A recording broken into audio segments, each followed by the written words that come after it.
G'day guys, and welcome to The Importance of Law and Continuity, the calling card of every racist, sexist, misogynistic, transphobic, basement-dwelling man-baby.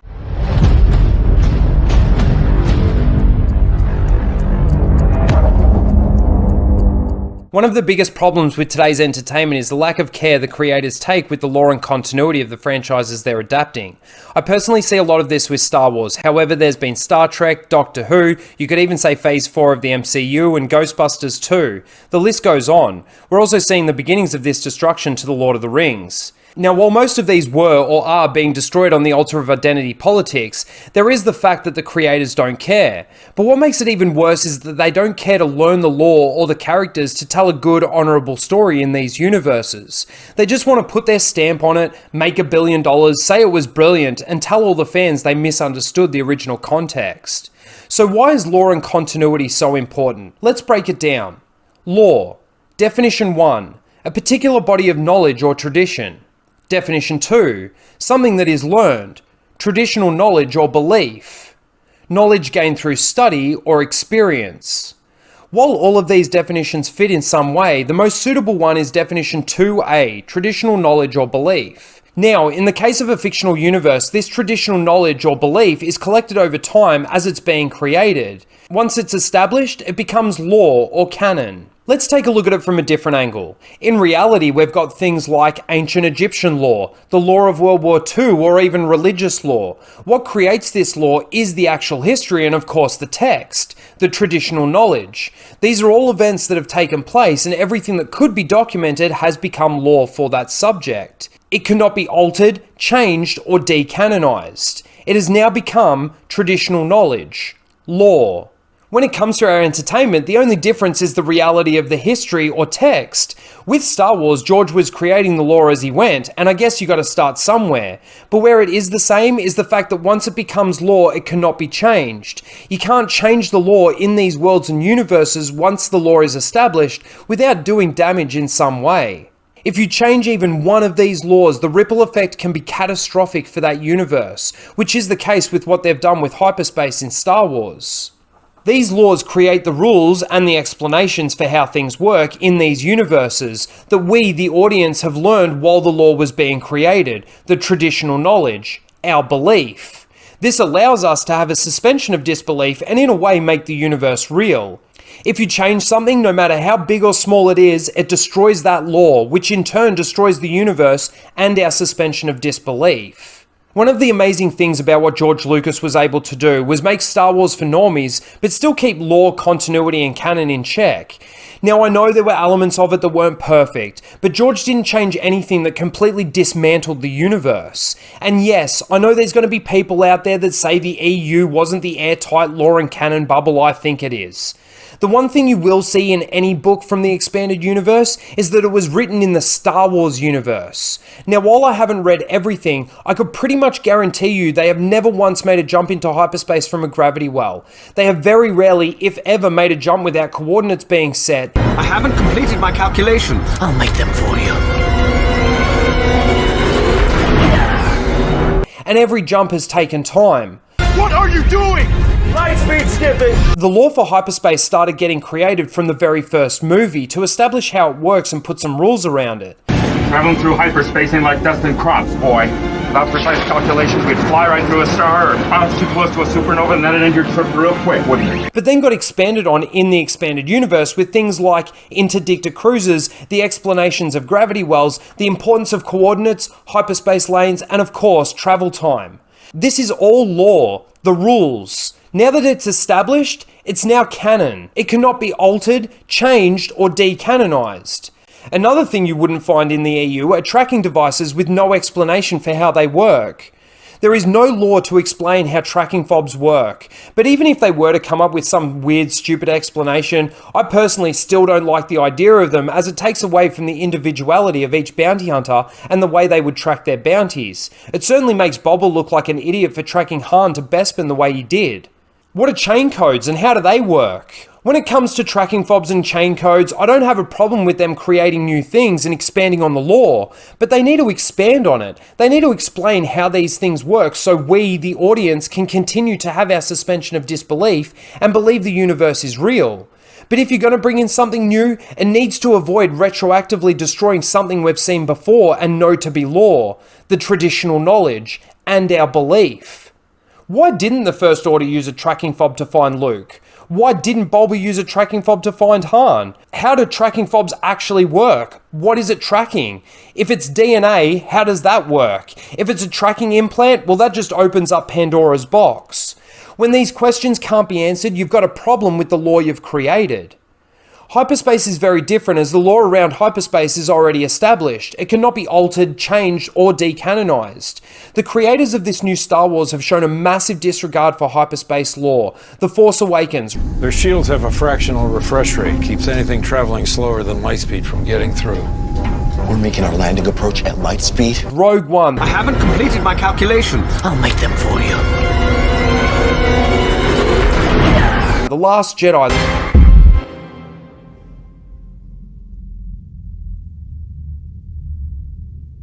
The Rise of Skywalker. What are you doing? Light speed skipping. The Mandalorian. And even the Book of Boba Fett. Hyperspace can now be used whenever, wherever, and however you want. But they've also turned hyperspace into teleportation because it takes no time to get from one destination to another, unless it's possible to get from the planet Luke and Grogu were on to Tatooine in a day. Hyperspace lanes, gravity wells, coordinates, and travel time don't exist in Disney's version of hyperspace. Based on that fact alone, it fails to be Star Wars. In The Mandalorian and the Book of Boba Fett, they've completely destroyed and dismantled Tusken law. Now, I've made the point many times that Tuskens hate settlers and technology, and that the settlers and their technology are an insult to the Tuskens. Now, while this still remains true, it goes deeper than that. What Disney's trying to do is humanize them. I've seen a few people out there saying, I'm so happy to see Tuskens portrayed like Native Americans. As an Australian, I don't give a fuck. But once again, they're trying to tell all the fans they misunderstood Tusken lore from the beginning. But they were never meant to be like that. When R2 leaves the Lars estate, Luke doesn't go after him because he knows Tuskens are out at night and he knows what Tuskens will do to settlers. Pardon me, sir, but couldn't we go after him? It's too dangerous with all the sand people around. We'll have to wait until morning. He would probably know this firsthand, as Owen has probably told him the story of his grandmother. You know, the one where she was out minding her business, got snatched by the Tuskens, 30 people went out looking for her and only 4 came back, and the Tuskens went on to torture her to death. Tuskens were never meant to be humanized. They were actually written and supposed to be savages, uncivilized monsters. This is the traditional knowledge, the law. Every time we see Tuskens in the prequels and the OT, they're hanging out and living amongst the rocks and cliffs. This would clearly provide them cover and obviously make them hard to find. That's probably why Klieg Lars couldn't find Shmi. This point was also expanded on in the expanded universe. This is all traditional knowledge, the law, and used to be the fan base's belief. Fucking pussies. In The Mandalorian and the Book of Boba Fett, the Tuskens aren't the monsters they're supposed to be. Mando is able to trade technology for safe passage, but also somehow able to speak Tusken. And the Tuskens do absolutely nothing. In the Book of Boba Fett, they allow Boba to become a part of their tribe, but also allow him to teach them how to ride speeder bikes to stop the train. Like a bantha. Yes? They seem to live and hang out in the middle of sand dunes, never once getting offended by the technology or attacking a settler. They capture Boba and hit him with a couple of empty pillowcases, and all they seem to do throughout the day is comb the desert for water coconuts. What about you guys? We ain't found shit!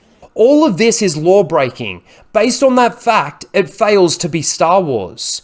You see what I'm getting at, right? Let's take a look at the belief side of law. Before the announcement of the rematch of the century, this will be the rematch of the century.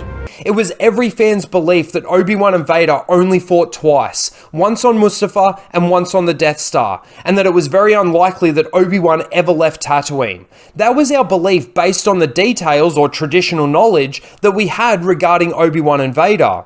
And I think there's enough to come to the conclusion that they only ever fought twice. We meet again at last. The circle is now complete. When I left you, I was but the learner. Now I am the master. Now, if you're watching this and thinking to yourself, no, I would have said there was a chance they could have fought another time, Or they didn't explicitly show us or say that they didn't fight again. Fuck off. You're only lying to yourself to make it okay and justify it in your head. Something doesn't need to be explicitly said for it to be law. There can be implication. But I'm pretty sure George Lucas once confirmed he based the Mustafar fight off the dialogue from A New Hope. But once it becomes belief, it has now become law. It cannot be altered, changed, or decanonized.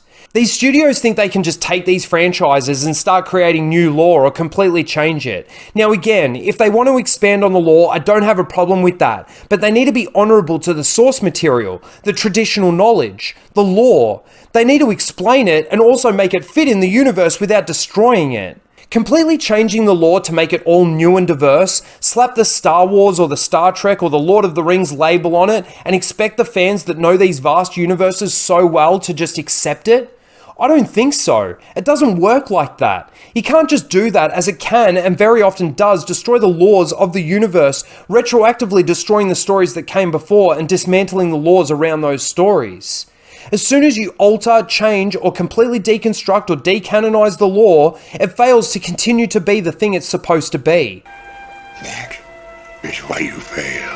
Star Wars is no longer Star Wars. Star Trek is no longer Star Trek. Lord of the Rings will no longer be Lord of the Rings, all because they're changing the traditional knowledge, the laws in these worlds and universes.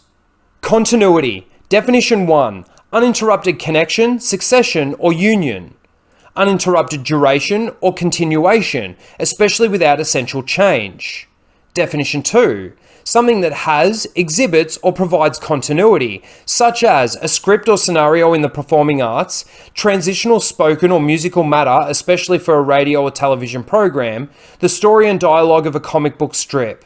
Now, I've covered a lot of continuity issues within Star Wars, whether it be continuity of the lore or continuity of the characters. There has been a lot of interrupted connection in the universe. Hyperspace, the Tuskens, helicopter lightsabers, turning on lightsabers for no reason, the Imperial occupation on Tatooine that Disney decided to put there, how the Force works, the hundreds of Jedi that survived Order 66, the list goes on. We've got interrupted continuation of the characters, Han Solo, Princess Leia, Luke Skywalker, Boba Fett, Anakin, Palpatine, and that list goes on. There is no continuation of these laws or characters, and again, based on that fact, it fails to be Star Wars. Continuity is vital to any fictional universe. In fact, it's vital to any story. Once the lore and characters are established, the continuity of those things is absolutely vital. If you change it, it destroys it. Once again, it no longer continues to be the thing it's supposed to be. Whether you're a fan of Star Wars, Star Trek, Doctor Who, Lord of the Rings, or any other story, you can apply this knowledge to those franchises. I'm going to change it up a little bit. Let's take a look at transporters in Star Trek. I find it ridiculous that in JJ's Star Trek, Khan can transport himself across Federation space through the neutral zone to the center of Klingon space to the Klingon homeworld. This is how the bastard got away. What do you mean? It's a portable transwarp beaming device. The moment this technology was invented should have been the moment the Federation stopped building starships. Why didn't Kirk just transport an away team there? Why did he need to use his ship to get there? By bringing this in, they've completely removed any stakes from the show. If anyone was to ever get into trouble, they could just transport from the ship straight back to Earth after setting the self-destruct or something like that. To me, they basically turned transporters into a Stargate. I'm sure that this being a thing has retroactively destroyed other factors of Star Trek lore. I could do a bit of research and elaborate on it more, but I think you understand what I'm saying. It's absolutely ridiculous and completely destructive to Star Trek lore. Based on that fact, it fails to be Star Trek. All of this comes down to how much care the creators want to take with the universe they're trying to adapt, and how honourable they want to be to the source material, the traditional knowledge. They all call themselves superfans, but they seem to have no idea how to tell a good, honourable story in these universes. And when they're criticised for it, they bite back. The importance of lore and continuity cannot be underestimated. Continuity of lore, characters, and the universe are vital to telling a good, consistent, honourable story. It brings rules, stakes, and of course consistency to the universe and characters. The lore establishes rules, character motivations and experiences, technology, different cultures, races and languages, planets, cities and locations, depending on the universe, the Force, the rings, the Infinity Stones. Once all of these things are established, the continuity or continuation of these things is obviously what keeps the universe moving forward and must be maintained. If the lore is altered, changed, or decanonized, or the consistency of a character is altered, changed, or decanonized, there is no continuity, no continuation, no succession of the story or universe. Based on that fact, it fails to be the thing it's supposed to be. Thank you for watching, and please don't forget to like, share, and subscribe.